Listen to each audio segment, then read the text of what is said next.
అందగత్తలు వస్తున్నారు. నాగార్జున సాగర్ అందాలు చూసేతానికని తెలుసుడుతోని సాంప్రదాయ డాన్సులతోని ఘన స్వాగతం పలికిండ్రు. అసలే ప్రపంచ సుందరి మనులు. వాళ్ళకే తక్లీబైన దునియాల మన దేశం పేరు, దేశంలో తెలంగాణకు చెడ్డ పేరు వస్తుంది. అందుకే 2000 మంది పోలీసులతోని భారీ బందోబస్తు పెట్టిండ్రు. పాకిస్తాన్ తోని యుద్ధం ఆగిపోయినా మన జాగ్రత్తలో మనం ఉండాలి కాబట్టి గట్టి బందోబస్తు చేసిండ్రు.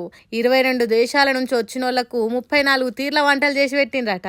ఎవరు ఏ తీరు తిండి తింటారో తెలియదు కదా, అందుకే తీరు తిండి వంటలు చేసిండ్రట. ప్రపంచ అందగత్తలు వస్తున్నారంటే చిన్నగా ఉంటదా అక్కడ వాతావరణం? కలకలలాడిందనుకో రాదుండ్రి. అంతకంటే ముందు వెల్లంకి అతిథి గృహం చేరుకున్న అందగత్తలు ఆడ జెర్సేపు సేద తీరిండ్రట.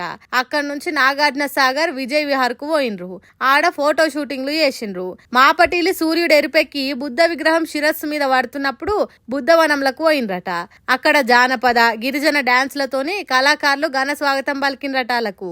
తర్వాత జరసేపు ఏకాగ్రత ధ్యానం చేసిండ్రు. అటెన్క మహాబోధి నెలకుప్పే బౌద్ధ భిక్షువుల ఆధ్వర్యంలో ప్రార్థనలు చేసిండ్రు. తర్వాత బుద్ధు విగ్రహం కాడ పువ్వులు పెట్టి మొక్కుకున్నారు. అక్కడున్న స్పెషల్ ఏంటిది, బుద్ధవనం ఎందుకు ఇక్కడ ఉన్నదనేది చరిత్ర మొత్తం శివనాగిరెడ్డి అనేటైన వాళ్ళకి చెప్పిండట.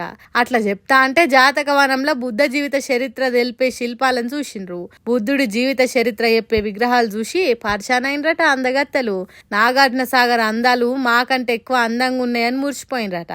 సోమవారం ఇట్లా తిరిగి చూసిన బామలు మంగళవారం నాడు చార్మినార్ లాడ్ బజార్ తిరిగి చూస్తారట. మరి ఆడ ఏర్పాట్లు ఎట్లున్నాయి, అక్కడ వాళ్ళు ఎంత మురిసిపోయినరు అనేది ముందు తెలుసుకుందాం.